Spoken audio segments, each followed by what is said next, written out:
ఓం సాయిరామ్. బాబా భక్తులందరికీ కూడా నమస్కారం అండి. అందరూ కూడా సుఖంగా సంతోషంగా ఎప్పుడూ కూడా ఆనందంగా ఉండాలి అని చెప్పి బాబాగారి తరపున నేను కూడా మనస్ఫూర్తిగా కోరుకుంటున్నాను. ఈరోజు బాబాగారు అందించే సందేశం ఏంటి అంటే కనుక, తల్లి 2 విషయాలు ఒంటరిగా తెలుసుకో. ఇది నీ కంట పడితే అదృష్టం అనేది తలుపు తట్టినట్లే. నా మీద నమ్మకంతో కొంచెం సమయాన్ని కేటాయించి వినమ్మా అని చెప్పి ఒక చక్కటి సందేశాన్ని ఈరోజు బాబాగారు మనకి అందించబోతున్నారండి. మరి బాబాగారి సందేశం వినే ముందు మొదటిగా బాబాగారంటే ఎవరికి నమ్మకం ఎక్కువగా ఉంటుందో వారందరూ కూడా ఈ వీడియోకి ఒక చిన్న లైక్ ఇవ్వడం మాత్రం అస్సలు మర్చిపోవద్దు. మన ఛానల్ని సబ్స్క్రైబ్ చేసుకోవడం మాత్రం ఇంకా అస్సలు మర్చిపోవద్దు. అయితే ముందుగా మీ అందరికీ కూడా సాయి పిలుపు ఛానల్ ద్వారా ఉగాది శుభాకాంక్షలు తెలుపుకుంటున్నాను. ఇక ఆలస్యం చేయకుండా సందేశం వినే ముందు ఇప్పుడు బాబాగారి సందేశం ఏంటో తెలుసుకుందాం. బాబాగారి యొక్క సందేశంలో ఉండే ఆంతర్యం అనేది మనకి తెలియాలి అంటే కనుక మనం ఈ చిన్న కథ ద్వారా తెలుసుకోవాలి. ఒక ఊరిలో ఒక గురువుగారు ఉన్నారనమాట. ఆ గురువుగారు అందరి ప్రజలలాగా ఊరిలో నివసించకుండా ఆ ఊరికి ఉన్న నది అవతల వైపు ఒక ఆశ్రమాన్ని ఏర్పరచుకొని ఆయన అక్కడ శిష్యులకి అంటే పాఠాలు అనేవి బోధిస్తూ అక్కడే ఆయన జీవితాన్ని కొనసాగిస్తూ ఉన్నారనమాట. ఒకరోజు ఒక రాజుగారు, చాలా పెద్ద రాజుగారు అతను. ఆ రాజుగారు తన కొడుకుని 12 సంవత్సరాలు ఉన్న తన కొడుకుని తీసుకొని గురువుగారి దగ్గరికి వచ్చి, నాయనా స్వామి గురువుగారు, నా కొడుకు చాలా అమాయకంగా పెరుగుతున్నాడు. తనకి మంచేంటో చెడేంటో ఏది కూడా తనకి తెలియడం లేదు. మా దగ్గర కావలసినంత ఐశ్వర్యం ఉంది. ఈ ఐశ్వర్యం ఉండడం వల్ల తనని చాలా గారాబంగా మేము పెంచాము. తను పెత్తనం చలాయిస్తూ నలుగురి మీద అధికారాన్ని చూపిస్తున్నాడు. ప్రేమ అనేది తనకు తెలియకుండా పోతుంది. గౌరవం ఎవరికి ఇవ్వాలో కూడా అర్థం కాకుండా పోతుంది. మీరు ఒక రాజు యొక్క కుమారుడు అనే భావన లేకుండా మిగతా శిష్యులకు ఏ విధంగా అయితే బోధిస్తున్నారో నా కుమారుడికి కూడా అలాగే బోధించండి అని చెప్పి ఆ గురువుగారికి రాజుగారు చెప్తాడు. అప్పుడు గురువుగారు, మీరేం బాధపడొద్దు, ఈ శిష్యుణ్ణి అంటే నీ కుమారుణ్ణి నేను మంచి తెలివితేటలు, మంచి చెడు ఏంటో తనకు తెలియపరిచేలా నేను చూసుకుంటాను అని చెప్పి చెప్పడంతో ఆ గురువుగారి మీద నమ్మకంతో తన కుమారుడిని రాజు అక్కడ వదిలిపెట్టి తను వెళ్ళిపోతాడనమాట. ఆ రాజకుమారుడు ఆశ్రమానికి వచ్చేటప్పుడు ఒక గుర్రబండిలో రావడాన్ని చూసిన శిష్యులందరూ కూడా మన శిష్యరికానికంటే మన గురుకులశాలలోకి ఒక అబ్బాయి వచ్చాడు, అతను మామూలు అబ్బాయి కాదు, ఒక పెద్ద రాజకుమారుడు, అతనిని మనం మచ్చిక చేసుకుంటే మనకి భవిష్యత్తులో పనులన్నీ కూడా అతని ద్వారా చేపించుకోవచ్చు అని చెప్పి కొంతమంది శిష్యులు ఆలోచిస్తారు. సరే, ఇదంతా కూడా ఏది పట్టించుకోకుండా ఆ రాజకుమారుడి మనసులో ఒక్కటే అభిప్రాయం కలిగింది. మా అమ్మ నాన్న నన్ను ఇక్కడ వదిలిపెట్టి వెళ్ళిపోయారు. నాకు ఇక్కడ ఉండడం అస్సలు ఇష్టమే లేదు. ఈ వాతావరణం కానీ, ఈ మనుషులు కానీ, ఈ గురువుగారు కానీ నాకు అస్సలు నచ్చడం లేదు అని చెప్పి ఒక్కడే ఒంటరిగా కూర్చొని ఏడుస్తూ ఉంటాడనమాట. అలా ఏడుస్తున్న ఆ అబ్బాయి దగ్గరికి గురువుగారు వచ్చి, బాబు నువ్వు ఏడవద్దు అని చెప్పి నేను చెప్పను, ఎందుకంటే నీకు వాతావరణం ఒక్కసారిగా మారేసరికి మనసుకి బాధ కలగడం సర్వసాధారణం. కానీ నీ యొక్క మంచిని కోరే నీ తండ్రి నిన్ను ఇక్కడ విడిచిపెట్టి వెళ్ళాడు. నీకు జ్ఞానోదయం అనేది కలిగిన తరువాత నీ తండ్రి గారిని పిలిపించి నేను అక్కడికి వెంటనే నిన్ను పంపిస్తాను. అప్పటి వరకు నువ్వేం చేయాలో నీకే వదిలేస్తున్నాను. నీకు బాధ కలిగినంతసేపు ఏడువు, తర్వాత నువ్వే అంతా సర్దుకునేలా చేసుకుంటావు అని చెప్పి అనడంతో ఆ మాటలనేవి ఈ అబ్బాయికి కొంచెం ధైర్యాన్ని ఇచ్చాయి. ఇక కొన్ని రోజులు గడిచే కొద్దీ చాలామంది శిష్యులతోటి ఈ అబ్బాయి స్నేహభావాన్ని పెంచుకుంటాడు. అలా స్నేహంగా ఉన్న పిల్లల చేత అధికారికంగా ఆ పనులు చెయ్యి, ఈ పనులు చెయ్యి అని చెప్పి తన యొక్క సొంత పనులను చేయించుకుంటూ ఉంటాడు. ఎందుకంటే అంతకుముందు రాజ్యంలో కూడా ఆ అబ్బాయి కింద ఉండే భటులు ఆ అబ్బాయికి ఏది కావాలన్నా కానీ సేవ సేవలు చేసి పెట్టేవారు. అదేవిధంగా ఈ స్నేహితులతో కూడా ఆ అబ్బాయి చేయించుకోవడం ప్రారంభించాడు. ఇదంతా కూడా గురువుగారు గమనిస్తూనే ఉన్నాడు. మాటలతో చెప్తే మారే అంత వయసు ఆ అబ్బాయికి లేదు కాబట్టి ఏదైనా కానీ చేతలతోనే చూయించాలి అన్న ఉద్దేశంతో గురువుగారు ఒకరోజు సాయంత్రం సమయంలో ఆ అబ్బాయిని పిలిపించి, బాబు, నీ యొక్క శిష్యరికం ఏదైతే ఉందో అది పూర్తయింది.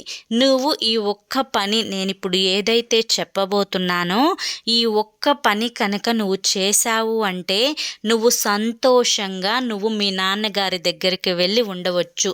నేనే మీ నాన్నగారిని పిలిపించి ఈ శిష్యులలో అందరికంటే కూడా నీ కొడుకు చాలా జ్ఞాని అని చెప్పి పంపిస్తాను అని చెప్తాడు. ఆ మాట విన్న ఆ అబ్బాయికి చాలా సంతోషం కలిగింది. నా యొక్క శిష్యరికం పూర్తయింది. మీరు ఏది చెప్పినా కూడా ఈ ఒక్క రోజే నేను చేస్తాను, తరువాత నన్ను పంపిస్తాను అంటున్నారు కదా గురువుగారు, అందుకు సంతోషం అని చెప్తాడు. అయితే ఇక గురువుగారు ఏం చెప్తాడంటే, బాబు, నేను ఇప్పుడు ఒక ప్రదేశానికి తీసుకువెళ్తాను పద అని తీసుకొని వెళ్తాడు. ఆ గురువుగారు ఒక పెద్ద కొండ మీదకి తీసుకొని వెళ్తాడు. ఆ కొండ మీద అతన్ని కూర్చోపెట్టి, ఈరోజు రాత్రంతా కూడా నువ్వు ఈ కొండ మీదే ఉండాలి. ఈ కొండ మీదకి ఇంకొంచెం సమయం గడిచిన తరువాత ఒక గ్రద్ద వస్తుంది బాబు. ఆ గ్రద్ద ఏం చేస్తుందో రాత్రంతా ఒక్కొక్కటి నువ్వు పరిశీలించి నా దగ్గరికి వచ్చి చెప్పు, రేపు ఉదయాన్నే వచ్చి చెప్పు. అదేవిధంగా రేపు తెల్లవారుజామునే ఒక గొర్రెల కాపరి తన గొర్రెలన్నింటినీ కూడా తోలుకొని వస్తాడు. ఆ గొర్రెల కాపరి గొర్రెలు ఏం చేస్తున్నాయి అది కూడా నువ్వు పరిశీలించి నాకు చెప్పాలి. ఈ 2 విషయాలు నువ్వు పూర్తి చేసుకొని నాకు చెప్పావు అంటే నీకు సంపూర్ణ జ్ఞానం కలిగినట్లే బాబు అని చెప్తాడు. సరేనని ఇంకా గురువుగారు ఆ విషయాలు చెప్పి వెళ్ళిపోతాడనమాట. ఇక అనుకున్నట్లుగానే, అంటే గురువుగారు చెప్పినట్లుగానే కొంచెం సేపటికి ఆ కొండ మీదకి తన యొక్క పిల్లల్ని తీసుకొని ఒక గ్రద్ద వస్తుంది. ఆ గ్రద్ద ఏం చేస్తుందా అని బాబు చాలా ఆశతో ఆతృతతో చూస్తూ ఉంటాడు. ఆ గ్రద్ద అనేది ఆ రాత్రి సమయంలో తన యొక్క పక్షులు, అంటే తన చిన్న పక్షులు, తన పిల్లలు ఏవైతే ఉన్నాయో ఆ పిల్లల్ని జాగ్రత్తగా చూసుకుంటూ ఆహారాన్ని తినిపిస్తూ ఇక ఉదయం ఎప్పుడవుతుందా అని కాచుకొని కూర్చుంటుంది. ఇక ఉదయం అయిన తర్వాత ఆ గురువుగారు చెప్పినట్లుగానే గొర్రెల కాపరి గొర్రెల మందని తోలుకొని ఆ కొండ ప్రాంతానికి వస్తాడు. ఇక ఉదయం ఎప్పుడైతే ఆ గొర్రెల కాపరి వచ్చాడో ఆ గొర్రెలన్నింటినీ కూడా ఆ గ్రద్ద చుట్టూ, అంటే రౌండ్ వేస్తూ అనమాట, గొర్రెల చుట్టూత రౌండ్ వేస్తూ ఆ ఒక్క గొర్రె మీద తన దృష్టిని పెట్టి క్షణం కూడా ఆలోచించకుండా అందులో ఉన్న చిన్న గొర్రె పిల్ల మీద దాడి చేసి తన 2 కాళ్ళతో చిన్న గొర్రె పిల్లను పైకి తీసుకొని ఎగిరిపోతుందన్నమాట. అప్పుడు ఆ గొర్రెలన్నీ కూడా చిందర వందరగా దూరంగా పరిగెత్తుతాయి భయంతో. ఇక ఇదంతా కూడా గురువుగారి దగ్గరికి చెప్దాము అని అతను బయలుదేరి వెళ్తాడు. ఇక బయలుదేరి వెళ్ళి గురువుగారి దగ్గరికి, మీరు చెప్పినట్లుగానే నేను చేశాను, అవి గమనించాను అంటే చెప్పు అంటాడు ఆ గురువుగారు. అయితే గురువుగారు మన ఆశ్రమంలో ఉన్న మిగతా శిష్యులను కూడా పిలిపించండి, అందరికీ నేను కలిపి చెప్తాను అక్కడ ఏం జరిగింది అని చెప్తాడు.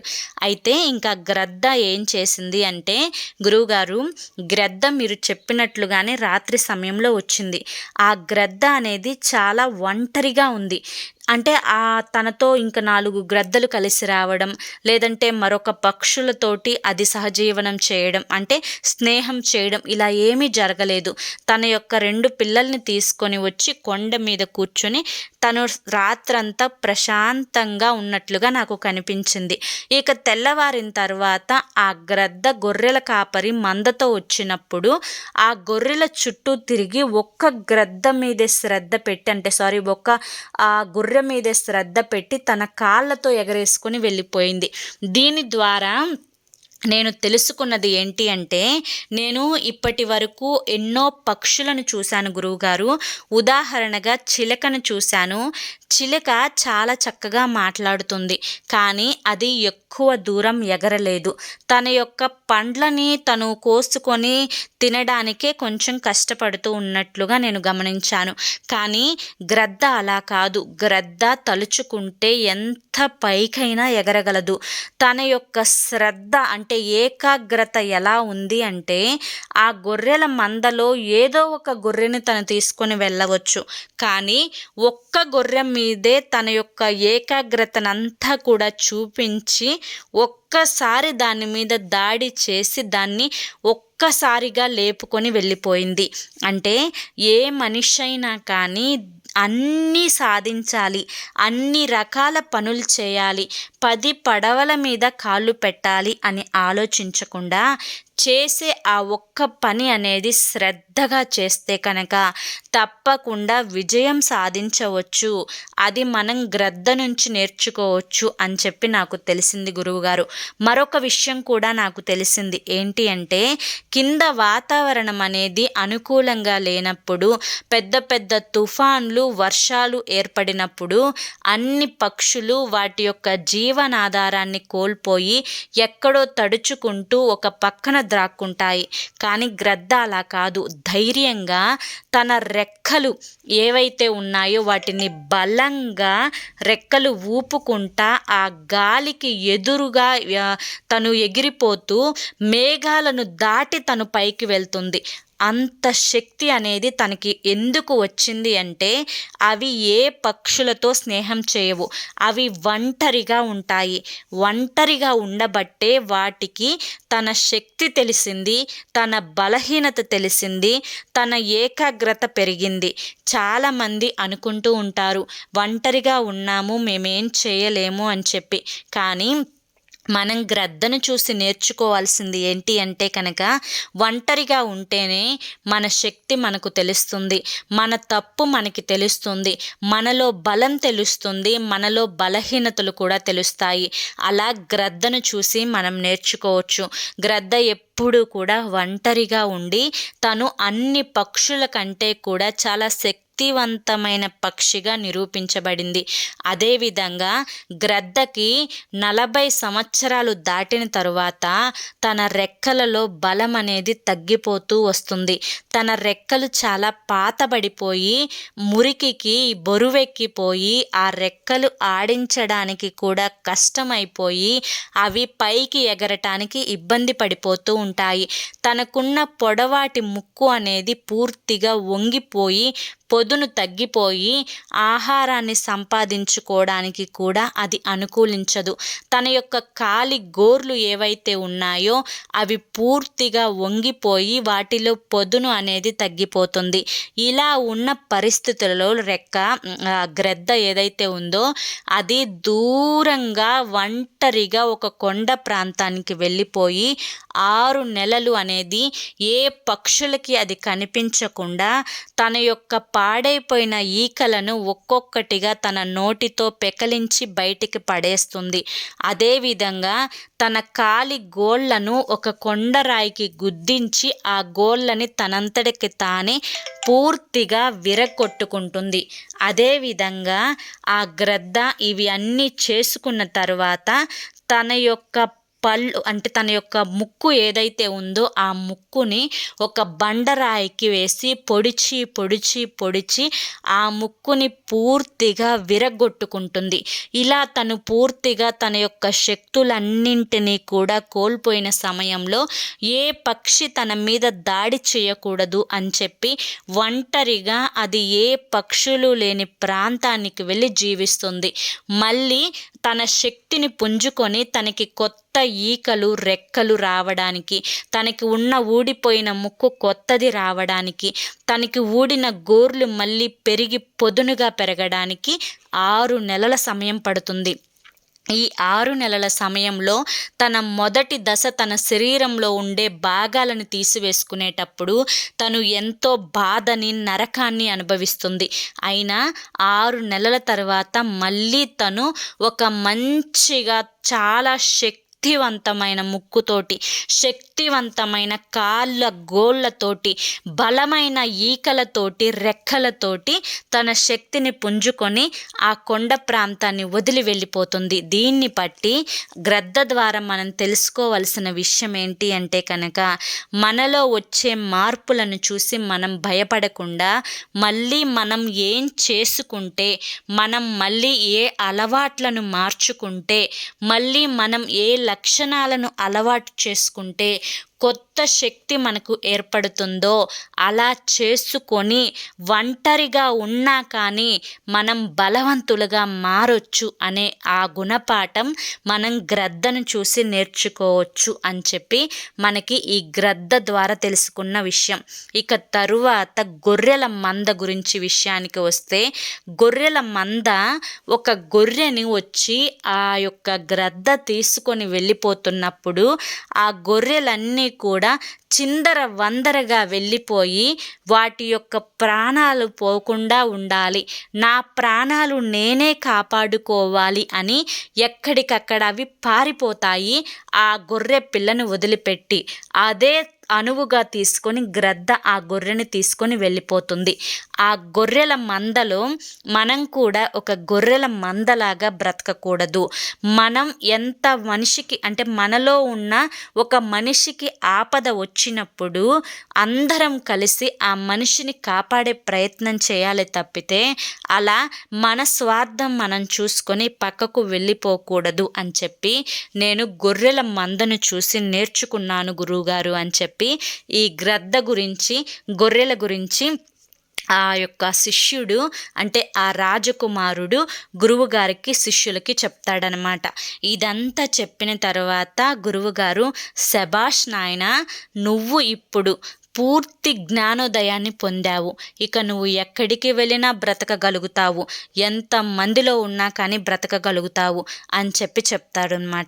అయితే ఇక ఈ కథ ద్వారా మనం బాబాగారు అంటే మనకి బాబాగారు చెప్పాలి అనుకుంటున్న విషయం ఏంటి అంటే కనుక, తల్లి ఎప్పుడూ కూడా మనిషి ఒంటరివాడు కాదు. ఒంటరిగా ఉన్నాను నేను, నాకు తోడు ఎవ్వరూ లేరు, నాకు సపోర్ట్ చేసేవాళ్ళు ఎవ్వరూ లేరు అని చెప్పి ఎన్నో సందర్భాలలో నువ్వు నా పాదాల మీద పడి అడిగిన రోజులున్నాయి. ఒక తండ్రిగా నా బిడ్డ ఎందుకు ఇంత అమాయకత్వంలో బ్రతుకుతుంది అని ఆలోచించి చాలా బాధగా అనిపించింది. బిడ్డ, అందుకే ఈ సందేశం నీ కోసమే నేను వినిపించాను. తల్లి, ఒక్క విషయం చెప్తాను, జాగ్రత్తగా విను. ఎప్పుడైతే నువ్వు ఒంటరిగా ఉంటావో అప్పుడే నీలో శక్తి అనేది రెట్టింపు అవుతుంది. అదేవిధంగా నీ బలహీనతలు కూడా నీకు పూర్తిగా తెలుస్తాయి. నిన్ను నువ్వు ప్రేమించుకోవడం మొదలు పెడతావు. ఏ మనిషి అయినా కానీ భూమి మీదకి ఒంటరిగానే వస్తాడు, అదేవిధంగా ఒంటరిగానే మరణిస్తాడు. ఈ మధ్యలో వచ్చిన సంబంధాలన్నీ కూడా ఏదో ఒక రోజు ఖచ్చితంగా తెగిపోతాయి. ఈ జ్ఞానం నువ్వు తెలుసుకున్న రోజు నిన్ను నువ్వు ప్రేమించుకోవడం మొదలు పెడతావు. నీ కోసం నువ్వు ఆలోచించుకోవడం మొదలు పెడతావు. ఆ ఆలోచనలోనే నీ విలువను పెంచుకోవడానికి నువ్వు ఏం చెయ్యాలి అనే ఆలోచన పుడుతుంది. అప్పటి నుంచే నీ జీవితం మొదలవుతుంది. అప్పటి వరకు నువ్వు ఎంతమందిలో ఉన్నా గొర్రెల మందలో ఒక గొర్రె పిల్లలాగా బ్రతుకుతున్నావే తప్పితే నీకంటూ ఒక ప్రత్యేకమైన స్థానం అనేది ఎన్నటికీ ఏర్పడదు అని గుర్తుంచుకో.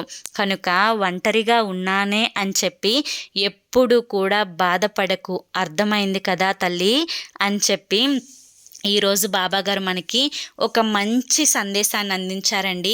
ఈ సందేశంలో ఎంతో అర్థం ఉంది, ఎంతో నీతి ఉంది. అంటే మనకు ఏం జరిగితే మనం కృంగిపోతున్నామో, మనకు ఎవరూ లేరు అని చెప్పి ఒకానొక సమయంలో మనం చాలా లోన్లీగా, చాలా ఒంటరిగా కూర్చొని ఏడుస్తూ ఉంటాము. ఆ ఏడుపంతా చూసే బాబాగారు మనకి ఈరోజు మనకి మనోధైర్యాన్ని పెంచడానికి చెప్పడానికే ఈరోజు ఈ సందేశాన్ని మనకి అందించారు. మరి బాబాగారు అందించిన ఈ సందేశం, ఈ ఆంతర్యం అంటే ఈ సందేశంలో ఉండే ఆంతర్యం, పరమార్థం అనేది మీ అందరికీ కూడా అర్థమైంది అనుకుంటున్నాను. అర్థమైంది అనిపిస్తే, బాబాగారు చెప్పిన మాటలు మీ మంచి కోసమే అని చెప్పి మీకు అనిపిస్తే తప్పకుండా మన వీడియోకి ఒక చిన్న లైక్ ఇవ్వండి ఫ్రెండ్స్. మొదటిసారి సాయి పిలుపు ఛానల్లోకి వస్తే సబ్స్క్రైబ్ చేసుకుని సపోర్ట్ చేయండి. మరొక్కసారి మీ అందరికీ కూడా ఉగాది శుభాకాంక్షలు తెలుపుకుంటున్నాను. మరి రేపు మరొక మంచి వీడియోతోటి మళ్ళీ కలుసుకుందాం. అంతవరకు కూడా బాబా ఆశీస్సులు మీపై ఉండాలి అని చెప్పి మనస్ఫూర్తిగా కోరుకుంటూ సర్వే జన సుఖినో భవంతు. ఓం సాయిరామ్.